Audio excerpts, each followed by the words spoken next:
ಆತ್ಮೀಯ H16 news ಅರ್ಥಾತ್ Sitaram news ವೀಕ್ಷಕರೇ, ನಾನು ನಿಮ್ಮವ ಎಂ ಆಯುಧ ಮಲ್ಲಪ್ಪ ಜೊತೆ ಅವರು.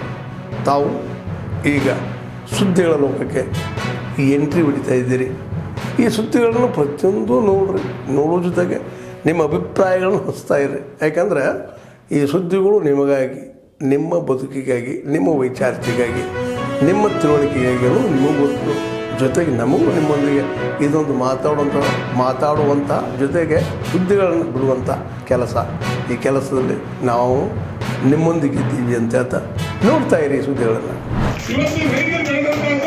ಇದು ಇಲ್ಲ ಮುಸ್ಲಿಂ ಬೆಳೆದ್ರು, ಇಲ್ಲ ದಲಿತರು ಬೆಳೆದ್ರು, ಇಲ್ಲ ಇನ್ನೊಂದು ಜಾತಿಯವರು ಬೆಳೆದ್ರು, ಇಲ್ಲ ರೆಡ್ಡಿಸ್ ಬೆಳೆದ್ರು, ಒಕ್ಕಲಿಗರು ಬೆಳೆದ್ರು ಅಂತ ನಾವು ತರಕಾರಿ ನೋಡಿ ಆ ತರಕಾರಿಗಳು ಇರಲ್ಲ.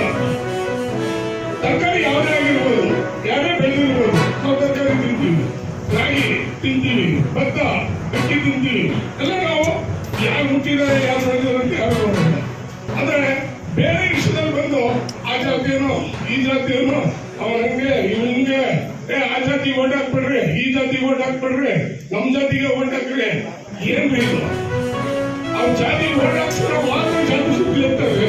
ಗೆದ್ದಾದ್ಮೇಲೆ ನಮ್ ಜಾತಿ ಅಂತ ಯಾವತ್ತೂ ನಿಮ್ಮ ಮನೆ ಮಕ್ಕಳು ಬಂದವರ ಇಲ್ಲ ನಿಮ್ಮನ್ನು ಕರೆದು ಮುಂದಿನ ಊಟ ಹಾಕಿದ್ರ ಇಲ್ಲ ನಿಮ್ ಕಷ್ಟ ಸುಖ ಇರುವಂತ ಕೇಳಿದ್ರೆ ಹೇಳ್ರಿ. ಇಂಥ MLA ಕೇಳಿದ್ರೆ ನಮ್ಗೆ ನಾರಾಯಣ ರೆಡ್ಡಿ ಅವರೇ, ನೀವು ಹೇಳ್ತಾರೆ ಸರಿ ಇಲ್ಲ ಅಂತಾಗಿದ್ರೆ ಇಲ್ಲಿ ಸುಮಾರು ಜನ ಕೂತಿದ್ರು ರೈತರು, ಯಾರಿಗಾದ್ರೂ ಸಹಾಯ ಮಾಡಿದ್ರೆ ಯಾವ್ದಾದ್ರು ಒಬ್ಬ MLA ಕರ್ನಾಟಕದಲ್ಲಿ 224 ಜನರಲ್ಲೇ ನೀವು ನೇರವಾಗಿ ಹೇಳಿದ್ರೆ ನಾವು ಯಾರಾದ್ರೂ ಇದ್ರೆ ಯಾರು ಬರೋಲ್ಲ.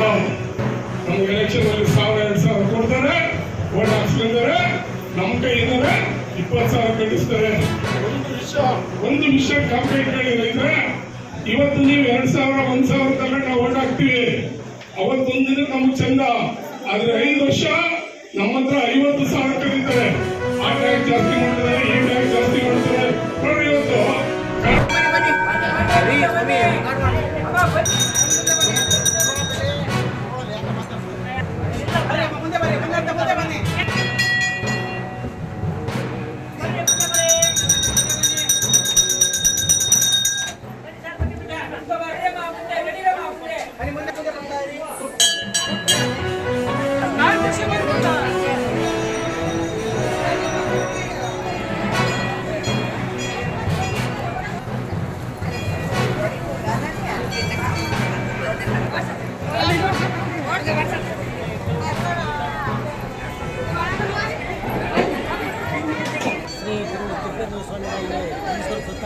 ಈ ದಿನ ಶ್ರಾವಣ ಮಾಸದ 3ನೇ ಸೋಮವಾರದ ವಿಶೇಷ ಪೂಜೆ ಪುರಸ್ಕಾರ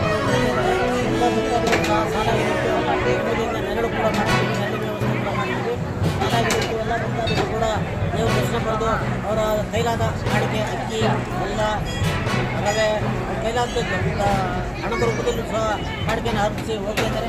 ಎಲ್ಲರಿಗೂ ದೇವರು ಒಳ್ಳೇದು ಮಾಡಲಿ, ಶ್ರಾವಣ ಅವರಿಗೆ ಸುಖ ಸಂತೋಷ ನೆಮ್ಮದಿ ದೇವರು ಕೊಡಲಿ ಅಂತೇಳಿ ಹೇಳ್ಕೊಂತೀವಿ.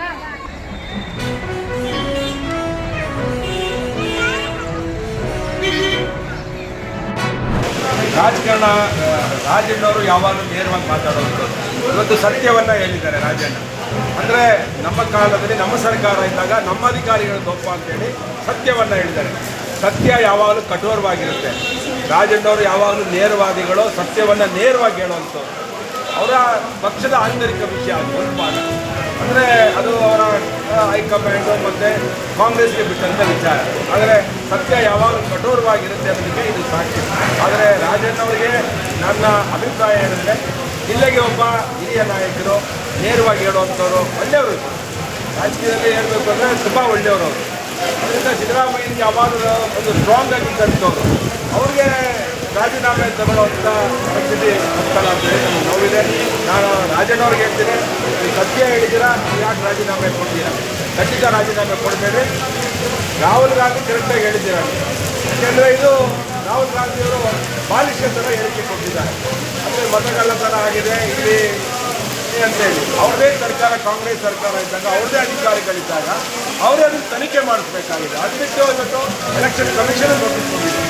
ನೀವು ಇದಕ್ಕೆ ಉತ್ತರ ಕೊಡಬೇಕು. 2 ಕಡೆ ಯಾರೋ ಮತದಾನ ಮಾಡಿದ್ದಾರೆ ಅಂತೇಳಿ ಸುಳ್ಳು ಆರೋಪ ಮಾಡಿದ್ರೆ ನೀವು ಉತ್ತರ ಕೊಡಬೇಕು ಅಂತ ಎಲೆಕ್ಷನ್ ಕಮಿಷನ್ ಇದೆ. ಅದಕ್ಕೆ ನಾನು ಈ ಸಂದರ್ಭದಲ್ಲಿ ರಾಜನ್ ಅವ್ರಿಗೆ ಹೇಳೋದಿಷ್ಟೇ, ಸತ್ಯವನ್ನು 100ಕ್ಕೆ 100 ಹೇಳಿದ್ದೀರಾ, ಇದಕ್ಕೆ ನಾವೆಲ್ಲ ಇರ್ತೇವೆ. ನೀವು ಯಾವುದೇ ಕಾರಣಕ್ಕೂ ರಾಜೀನಾಮೆ ಕೊಡಬಾರ್ದು. ಅದೇನು ಹೈಕಮಾಂಡ್ ಬರುತ್ತೆ ಅದನ್ನು ಎದುರಿಸೋಣ. ನಾವು ಜಿಲ್ಲೆಯ ಎಲ್ಲ ಶಾಸಕರು ಪಕ್ಷಾತೀತವಾಗಿ ಮುಂದೆ ಇರ್ತೀವಿ ಅಂತೇಳಿ ನಾನು ಇದನ್ನ ನನ್ನ ಅಭಿಪ್ರಾಯವನ್ನು ಹೇಳಿದ್ದೇನೆ. ಯಾಕೆ ಮಾತಾಡುವುದಿಲ್ಲ ಅಂತ ಪ್ರಶ್ನೆಯನ್ನು ಇಡೀ ದೇಶ ಇವತ್ತು ಕೇಳ್ತಾ ಇದೆ. ದೇಶ ಮಾತ್ರ ಅಲ್ಲ, ಪೂಜಾರಿಯವರು ಧರ್ಮಸ್ಥಳದಲ್ಲಿ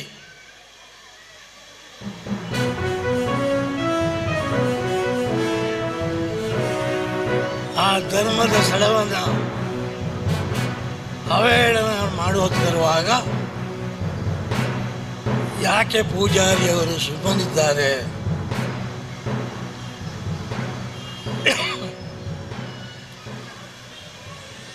ಭಾರತ ಮಾತ್ರ ಅಲ್ಲ, ಜಗತ್ತು ಕೇಳ್ತಾ ಇದೆ.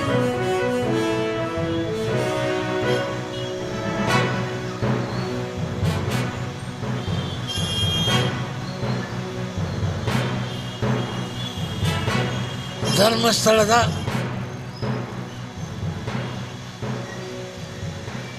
ವೀರೇಂದ್ರ ಹೆಗ್ಗಡೆಯವರೇ,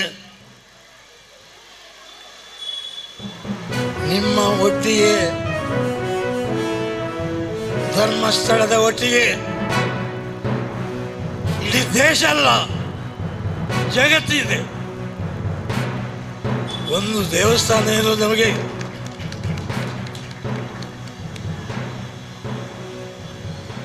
ಕುದ್ರೋಳಿ ದೇವಸ್ಥಾನವನ್ನು ಸ್ಥಾಪನೆ ಮಾಡಿದಾಗ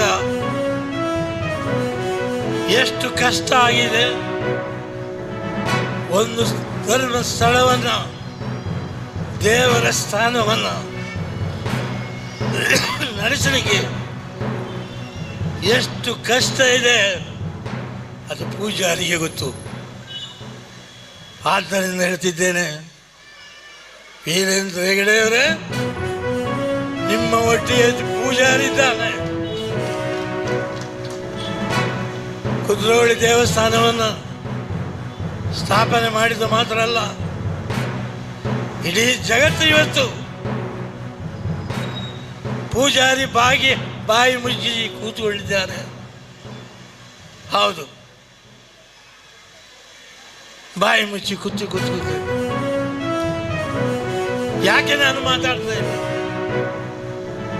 ಧರ್ಮಸ್ಥಳದಲ್ಲಿ ಈ ರೀತಿ ಆಗ್ತಾ ಇರುವಾಗ ಪೂಜಾರಿಯ ಮೌನ ಯಾಕೆ? ಹೌದು,